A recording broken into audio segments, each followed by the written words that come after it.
Hola a todos! Welcome back to Spanish with Patri. Bienvenidos a Español con Patri. If you're not sure what to binge on Netflix next, this is your video. Let's talk about the best Spanish, this is Spanish from Spain by the way, series to watch on Netflix right now. Are you ready? Vamos!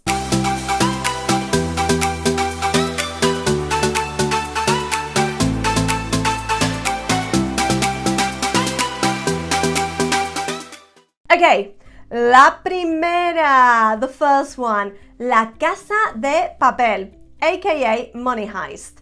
Oh my god, where do I even start with this one? It's my favorite by far. It's so good. I think it could possibly be the best Spanish series Spain has ever produced. The plot, the script, the action scenes, the actors, it's just absolutely brilliant. La Casa de Papel means the house of paper. Why? Because they print the most important paper in the world in that house. El dinero, money, money, money. And what are they going to do in this series? It's a heist drama, a thriller which follows a professor, El Profesor, plotting how to rob two of the most important banks in Madrid. Okay, La Casa de la Moneda and El Banco de España, the House of Coin and the Bank of Spain. Right, listen to me. This is the best Spanish series on Netflix. Period. Ya está. No hay más. Yeah, maybe that's my personal opinion, but you so need to watch it. It's got 5 seasons now because I started watching it at the very, very beginning and I was, looking forward to the next season all the time. But now, if you haven't watched it, you're lucky enough that you've got the 5 seasons ready to go. Número 2. Number 2. Las chicas del cable. Cable girls. Okay, let's go back to 1920s Spain. Imagine Madrid, the dresses, the music. This period drama follows the life of 4 young women who begin working in the National Telephone Company. And let me tell you something, being a woman in 1920s Spain, male-dominated society, was certainly not an easy task, and these women did very well. Highly, highly recommended. I really like the actresses as well, and it was the Madrid that my grandpa spoke about. It was just amazing to watch.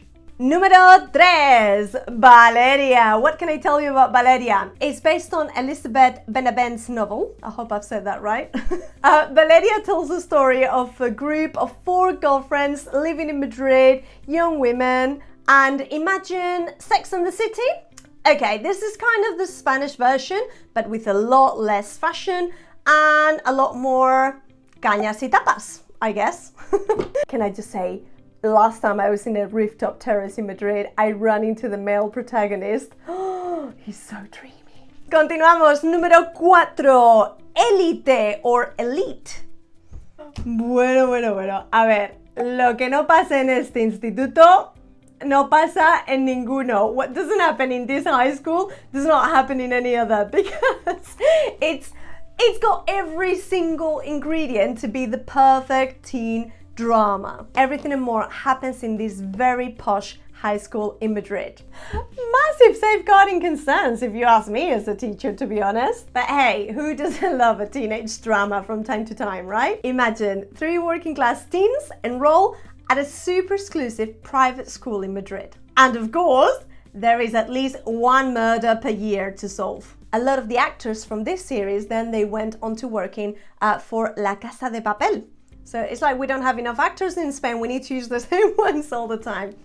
It's alright, they're pretty good. Número 5. Velvet or Galerías Velvet. In English it would be velvet. In Spanish, remember, V's are be, so velvet. This is like the equivalent of El Corte Inglés. If you've ever been to Spain, El Corte Inglés is one of our most important and well-known malls. But how it started in the olden days. Hi, Velvet. This series has stolen both my heart and my time. Big time. And I blame Miguel Ángel Silvestre for that. Ay, Miguel Ángel. The plot goes like this. An heir to a fashion house falls in love with a seamstress. Boom! You've got 4 seasons, and then if you want some more, I wanted more, you've got the spin-off Velvet Collection. Nowhere near as good, but you still have the the same characters-ish. Vale, continuamos con número 6. Toy Boy, number 6. Marbella, a male stripper. Hugo, wrongly convicted of a murder he never committed. Chun chun chun. Along with the help of a young lawyer, Triana attempts to find the real culprit. Will he manage? Will he get a yacht in the meantime? Okay, I quite like that one. It was easy to watch. It was not, I mean, how can I describe that series? It had the entertainment factors and it was alright. Yeah, it was okay to watch. We go to Sky Rojo. I love this one and I think it's got a hint of Tarantino. Let me tell you what it's about. 3 girls working in a brothel in the Canary Islands, and one day things do not go to plan. So they have no option but to run together for their freedom and their lives. But their bosses, they won't make it very easy for them. And again, Miguel Ángel Silvestre is in this one. Can you tell I'm a bit obsessed with Miguel Ángel Silvestre?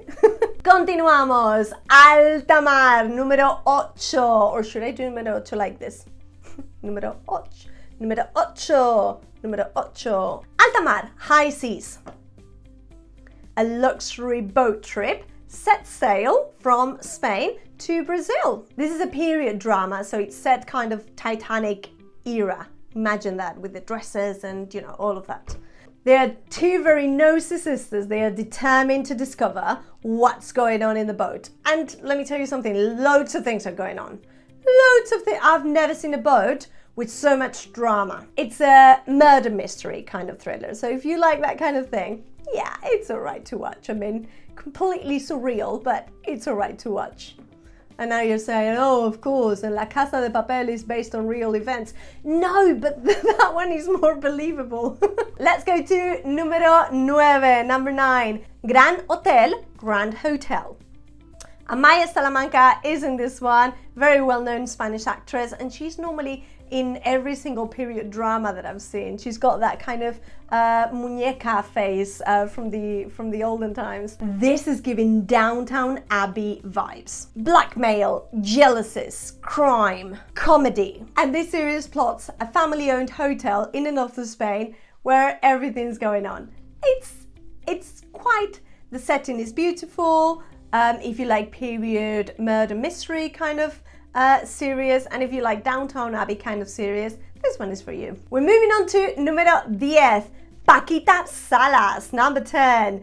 Now, I haven't watched this one yet, okay? But everyone tells me it's hilarious. Es buenísima por lo visto, according to my friends. It's about a successful talent agent who, after losing her biggest client, has to, you know, scramble to discover new stars to manage and to keep the business going, basically. So, I don't know, I've heard it's really good. It was apparently meant to be only for an aeroplane company, you know, to play it on the planes, and then Netflix discovered it and it was a big success and they decided to buy it. So there you go. Okay, and that's my top 10 Spanish series to watch at the moment. There are many more. You also have La Cocinera de Castamar, The Cook of Castamar, again another period kind of drama, drama story. Alguien tiene que morir, someone has to die. No clue about that one, have not watched it, but again, it's been recommended to me. Vis-a-vis, Locked Up, okay. This one's meant to be really good, and a lot of people keep telling me that I look like the main actress. Do I? Do I really? Marruecos, Amor en tiempos de guerra. Morocco, Love in times of war. Again, it's all right. It's, you know, it's easy to watch. I mean, easy to watch is war times, okay? But it's kind of a period drama again, and I think it's, it's all right. Another one, we've got La Catedral del Mar, the Cathedral of the Sea. This one is based on Falcone's novel, and I have to say I read the novel and then I watched the series, and it was a very dark winter kind of season when I was watching it, and it just made me really miserable. It was quite, you know, there's a lot of desgracias, a lot of drama going on. that made me a bit upset. So I have to say, it was quite deprimente for me to watch. It was quite depressing. But hey, if you liked Falcone's novel, or if you're into that kind of, it's based on the 1300s. So if you like that kind of thing, go for it. Now, my top tips on how to actually learn Spanish whilst watching a series. But wait a minute, before that, if you like Spanish and if you want to keep learning with me, por favor, don't forget to subscribe and to like this video, because you really help me to keep creating content for you. Now, let's face it, watching La Casa de Papel, it's not going to make you fluent in Spanish like that. If you're expecting that, it won't happen. That happens with young children when you put the TV on for them. They're like 1, 2, or those kind of ages, and they start picking it up completely naturally. Unfortunately, adults, our brains no longer work like that. So we need to put a bit more effort into it. My first advice, if you are a beginner, how should you be doing this? How should you approach it? Watch Spanish content with English subtitles. Subtitles. I'm going American, half American. You don't have to understand everything, but it helps you to get exposure to the language, a feeling for intonation, pronunciation, the rhythm, which is completely different to English, or I'm sure any other language that you speak. So remember, you're a beginner, watch it with English subtitles to start with, getting your ear adjusted to hearing the language. But be careful, because if you are a beginner, don't make the mistake of being lazy.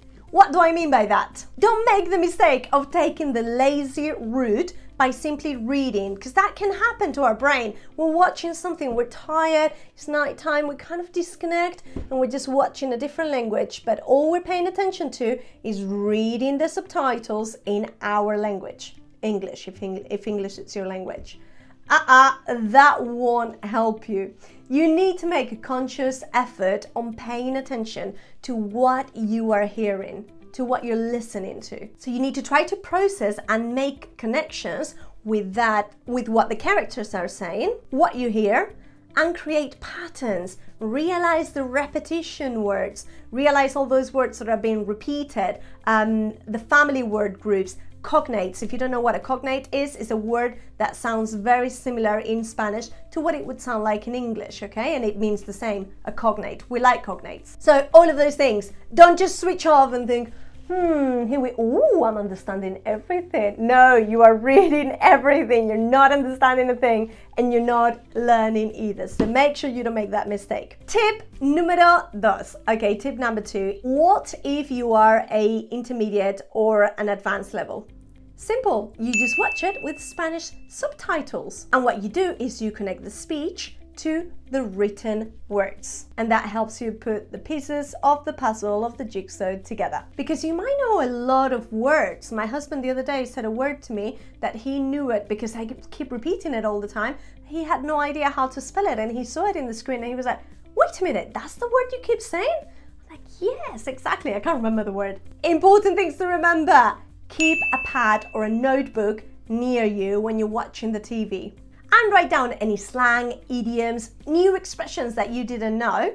You might not have heard them before, and that repeat quite often. I'm actually doing that right now. I'm watching The Queen of Flow. It's Spanish speaking series, but it's not the Spanish I'm used to. It's Colombian Spanish, and it's completely different to me. So they're saying things all the time, princesa, sí o qué, bacano. And they keep saying all these expressions that really catch my attention, and I'm writing them down as I go to understand the meanings, and yeah, it's really cool. And also remember, Spanish spoken by native speakers can be really, really quick. Especially if they are from Spain like me, we speak so quickly. So if they're speaking really fast, you can often miss information, words, key events that you need to put the series together, the plot. You're like, wait, what was that? The beauty of Netflix is that, same as in YouTube, pause and rewatch it. That's it. And in the same way that you can do this, you can also rewatch your favorite episodes, or episodes that you have already become familiar with. Maybe you have watched them in English before, and now you kind of know what they are saying, you kind of know the plot. So you're not having that, feeling of, oh, I don't know what to expect, I don't know what's going to happen.